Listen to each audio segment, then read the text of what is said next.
BKU Tikait worker Brajghat toll plaza पर मंगलवार को उस समय हंगामा हो गया जब भाकियू कार्यकर्ताओं से टोल मांगा गया। इसके बाद कार्यकर्ताओं ने हंगामा करते हुए आधा घंटे तक टोल को फ्री करा दिया। इससे एनएचएआई को भारी नुकसान हुआ है। इसके बाद पुलिस मौके पर पहुंची और किसी तरह मामले को शांत कराया। पढ़िए पूरा मामला क्या था।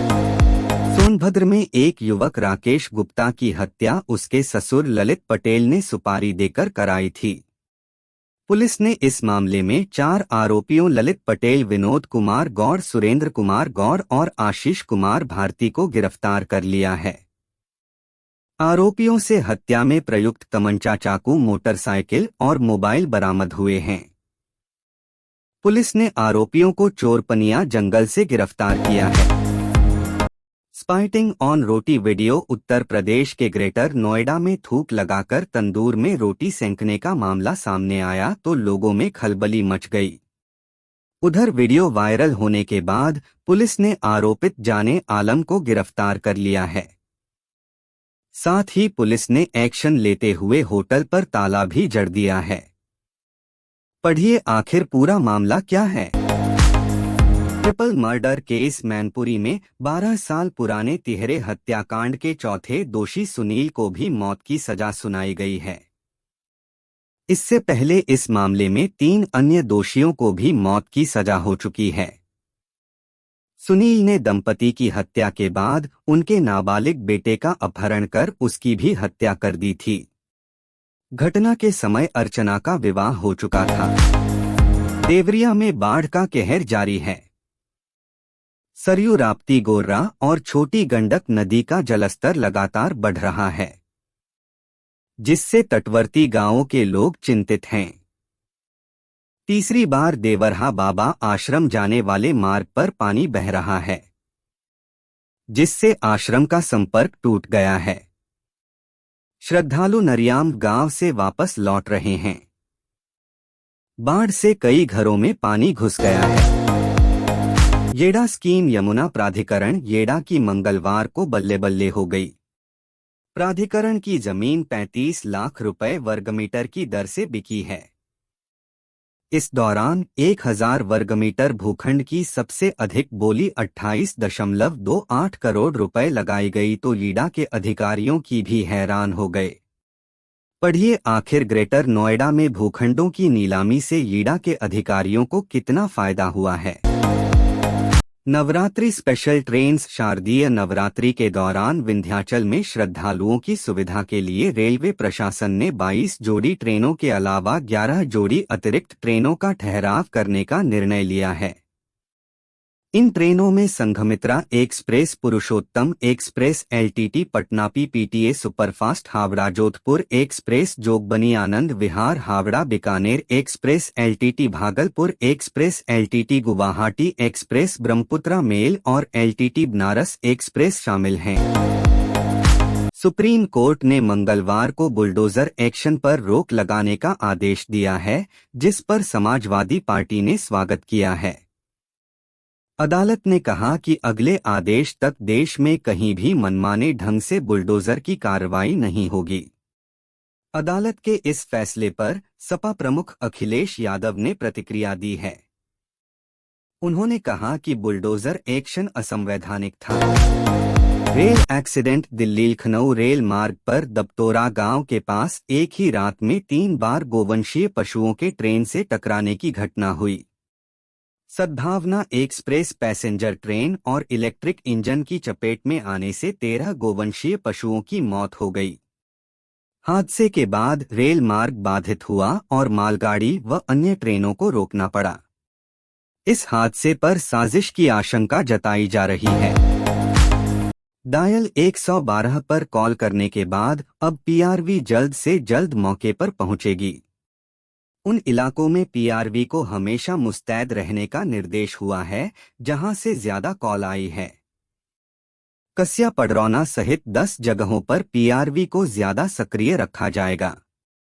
बीते 3 से 4 माह के डाटा का अध्ययन कर ऐसे इलाके चिह्नित किए गए। यमुना अथॉरिटी नोएडा और ग्रेनो एक्सप्रेसवे से के किनारे रहने वाले या इसके आसपास रहने वाले लोगों से जुड़ी बड़ी खबर है। नोएडा प्राधिकरण एक्सप्रेसवे के किनारे दोनों ओर ग्रीन वॉकिंग जोन बनाएगा, जिससे दफ्तर आने जाने वाले लोगों को बहुत लाभ होगा। वह पैदल अपने ऑफिस जाने के लिए इन रास्तों का इस्तेमाल कर सकते हैं। एक क्लिक में पूरी जानकारी। प्रधानमंत्री की आर्थिक सलाहकार परिषद (एसीपीएम) के अनुसार पिछले कई दशकों में देश के सकल घरेलू उत्पाद (जीडीपी) में बंगाल की हिस्सेदारी लगातार घट रही है। 2023 से 24 में उसकी हिस्सेदारी घटकर केवल 5.6% रह गई है। यह राजस्थान और ओडिशा जैसे पारंपरिक रूप से पिछले राज्यों से भी कम है। 2023 से 24 में भारत के सकल घरेलू उत्पाद में हिस्सेदारी लगभग 30% है। आईपीएस मनोज कुमार वर्मा 1998 बैच के भारतीय पुलिस सेवा आईपीएस अधिकारी मनोज कुमार वर्मा को कोलकाता पुलिस का नया आयुक्त नियुक्त किया गया है। उन्होंने विनीत कुमार गोयल की जगह पदभार संभाल लिया है।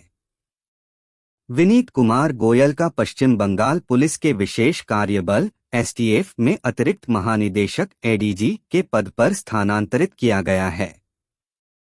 आइए जानते हैं कौन है मनोज कुमार वर्मा। सुप्रीम कोर्ट से चीन के एक नागरिक को मंगलवार को झटका लगा है। अदालत ने चीनी नागरिक को जमानत देने से इनकार कर दिया है। अदालत ने कहा कि 6 महीने की अवधि समाप्त होने के बाद याचिकाकर्ता हाई कोर्ट जा सकता है। वीजा अवधि खत्म होने के बाद भी देश में रहने और अंतर्राष्ट्रीय अपराध रैकेट चलाने और गैरकानूनी गतिविधियों में शामिल होने का आरोप है। प्रधानमंत्री नरेंद्र मोदी सितंबर के 21 से 23, 2024 के दौरान संयुक्त राज्य अमेरिका का दौरा करेंगे। यात्रा के दौरान प्रधानमंत्री विल्मिंगटन डेलावेयर में चौथे क्वाड लीडर्स शिखर सम्मेलन में 21 सितंबर को भाग लेंगे, जिसकी मेजबानी यूनाइटेड के राष्ट्रपति द्वारा की जा रही है। अमेरिका में होने वाले आयोजन से भारत और उसके प्रवासी भारतीयों के बीच मजबूत संबंध मजबूत होने की उम्मीद है। देश भर में बुलडोजर कार्रवाई से पहले अधिकारियों को सुप्रीम कोर्ट से अनुमति लेनी होगी। बिना अनुमति कोई बुलडोजर एक्शन नहीं होगा। मंगलवार को देश की शीर्ष अदालत ने 1 अक्टूबर तक देश भर में बुलडोजर कार्रवाई पर रोक लगा दी है, मगर कुछ ऐसी शर्तें हैं जिन पर सुप्रीम कोर्ट का आदेश लागू नहीं होगा।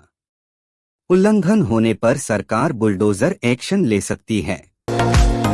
पीएम मोदी सरकार के तीसरे कार्यकाल के पहले 100 दिनों पर एक प्रेस कॉन्फ्रेंस को संबोधित करते हुए शाह ने कहा, वक्फ संशोधन विधेयक 2024 वक्फ संपत्तियों के प्रबंधन, संरक्षण और दुरुपयोग के लिए प्रतिबद्ध है। आने वाले दिनों में इसे संसद में पारित किया जाएगा। वक्फ संशोधन विधेयक 2024 पर संयुक्त संसदीय समिति की बैठक 18, 19 और 20 सितंबर को होगी। कोलकाता कांड पर पश्चिम बंगाल की मुख्यमंत्री ममता बनर्जी ने बड़ा फैसला लिया है। विनीत कुमार गोयल कोलकाता पुलिस कमिश्नर पद से छुट्टी कर दी गई है। मनोज कुमार वर्मा को कोलकाता पुलिस का नया कमिश्नर बनाया गया है। ममता बनर्जी ने सोमवार को जूनियर डॉक्टरों के साथ बैठक की थी। डॉक्टर कोलकाता केस को लेकर आंदोलन कर रहे हैं। मथुरा के श्री कृष्ण जन्मभूमि शाही ईदगाह विवाद मामले में सुप्रीम कोर्ट ने मंगलवार को सुनवाई की। मुस्लिम पक्ष ने 1 अगस्त के इलाहाबाद हाई कोर्ट के फैसले को चुनौती दी थी।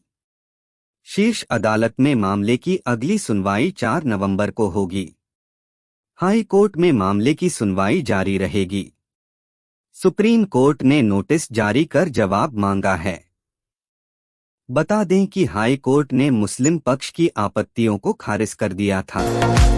सुप्रीम कोर्ट ने कोलकाता कांड पर मंगलवार को सुनवाई की। इस बीच शीर्ष अदालत ने विकिपीडिया को पीड़िता की फोटो और नाम को हटाने का आदेश दिया। सर्वोच्च अदालत ने सीबीआई जांच पर संतुष्ट भी जताई है, मगर अदालत ने स्पष्ट किया है कि मामले में कार्यवाही की लाइव स्ट्रीमिंग जारी रहेगी। वरिष्ठ वकील कपिल सिब्बल ने रोक की मांग की थी। ये रिश्ता क्या कहलाता है से पॉपुलर हुई TV actress Hina Khan breast cancer के तीसरे स्टेज में हैं। एक्ट्रेस सोशल मीडिया पर काफी एक्टिव रहती हैं और लगातार अपना हेल्थ अपडेट देती रहती हैं। पिछले दिनों हिना का एक वीडियो वायरल हुआ था जिसमें वो दुल्हन के जोड़े में नजर आ रही थीं। अब अपना काम खत्म कर एक्ट्रेस दोबारा अस्पताल पहुंच गई हैं। कंट्रोवर्सी से भरे रियलिटी शो बिग बॉस के हर बार के सीजन के लिए कंटेस्टेंट्स के नाम का सोशल मीडिया पर हल्ला मचा रहता है। इस बार टेलीविजन पर 18वां सीजन शुरू होने वाला है, जिसके लिए कई नाम सामने आ चुके हैं, जिनमें से कुछ को कंफर्म बताया जा रहा है। वहीं हाल ही में शो का प्रोमो रिलीज किया गया, जिसके बाद लोगो भी सामने आ चुका है। बॉलीवुड में अपना करियर बनाने के लिए लोग एक शहर से मुंबई तो आ जाते हैं, लेकिन कोई गॉडफादर न होने के कारण अक्सर स्ट्रगल के नाम पर भटकते रहते हैं। इनमें से कुछ सिर्फ गुजारा करने के लिए कुछ ऐसा कर जाते हैं जिससे उन्हें पैसा मिले और गुजारा हो चुके, लेकिन बहुत कम लोग ऐसे होते हैं जो इस बात का खुलकर खुलासा कर पाते हैं। मशहूर रियलिटी शो बिग बॉस के 18वें सीजन का कुछ ही दिनों में आगाज होने वाला है। शो के नए सीजन में बहुत कुछ नया भी होगा, जिसकी झलक अब तक कुछ प्रोमो में सामने आ चुकी है। जैसे जैसे दिन बीतते जा रहे हैं, वैसे वैसे शो को लेकर नए नए खुलासे हो रहे हैं। वहीं अब कॉन्फर्म कॉन्टेस्टेंट्स के नाम पर 2 लोगों का नाम सामने आया है। कंगना रनौत की फिल्म इमरजेंसी का उनके फैंस को बेसब्री से इंतजार है। रिलीज से 4 दिन पहले इसे आखिरी वक्त पर पोस्टपोन किया गया। हाल ही में एक कार्यक्रम के दौरान एक्ट्रेस ने फिल्म के पोस्टपोन होने पर गुस्सा जाहिर किया है। इसी के साथ उन्होंने इमरजेंसी फिल्म के रिलीज को लेकर एक अपडेट भी शेयर की। अभिनेत्री से सांसद बनी कंगना रनौत आज भी अपने बेबाक बयानों के लिए जानी जाती हैं। उनकी फिल्म इंडस्ट्री में कुछ लोगों से ठनी है तो कुछ के साथ उनके अच्छे संबंध रहे हैं। कंगना रनौत अक्सर कुछ लोगों के खिलाफ बात करती देखी जाती हैं, जिसमें जया बच्चन का नाम भी शामिल है।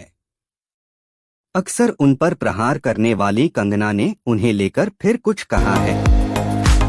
Ravichandran Ashwin birthday. Team India के अनुभवी स्पिनर रविचंद्रन अश्विन आज अपना 38वां बर्थडे मना रहे हैं। भारतीय टीम ने ड्रेसिंग रूम में अश्विन का जन्मदिन सेलिब्रेट किया गया। इस दौरान भारतीय स्पिनर के चेहरे पर साथी प्लेयर्स ने केक लगा दिया। विकेटकीपर बल्लेबाज ऋषभ पंत और स्पिनर कुलदीप यादव ने इंस्टाग्राम स्टोरी पर अश्विन के बर्थडे की तस्वीरें शेयर की हैं। AFG वर्सेस सा लाइव स्ट्रीमिंग। अफगानिस्तान और दक्षिण अफ्रीका के बीच 3 मैचों की वनडे सीरीज का आगाज बुधवार से होगा। दोनों टीमों के बीच पहला वनडे शारजाह क्रिकेट स्टेडियम पर खेला जाएगा। अफगानिस्तान और दक्षिण अफ्रीका के बीच पहली बार द्विपक्षीय सीरीज खेली जाएगी। दोनों टीमों के बीच सीमित ओवर क्रिकेट में 5 भिड़ंत हुई है, जहां प्रोटियाज टीम क्लियर चैंपियन रही है। भारत और बांग्लादेश के बीच 19 सितंबर से 2 मैचों की टेस्ट सीरीज शुरू होगी। भारत बांग्लादेश के बीच पहला टेस्ट चेन्नई में खेला जाएगा। मेजबान टीम के कप्तान रोहित शर्मा ने कहा कि इंग्लैंड के खिलाफ साल की शुरुआत में अपनाई रणनीति पर भारतीय टीम कायम रहेगी, जिसके तहत प्रमुख तेज गेंदबाजों यानी जसप्रीत बुमराह और मोहम्मद सिराज को ब्रेक दिया जाएगा। भारतीय टीम के कप्तान रोहित शर्मा अपनी बातों से प्रेस कॉन्फ्रेंस का माहौल बनाते रहे हैं और बांग्लादेश के खिलाफ टेस्ट सीरीज से पहले भी उन्होंने कुछ ऐसा ही किया। रोहित शर्मा ने पत्रकार को चुटीला जवाब देते हुए कहा कि भारतीय टीम के लिए प्रत्येक सीरीज महत्वपूर्ण होती है। भारत और बांग्लादेश के बीच 2 मैचों की टेस्ट सीरीज 19 सितंबर से शुरू होगी।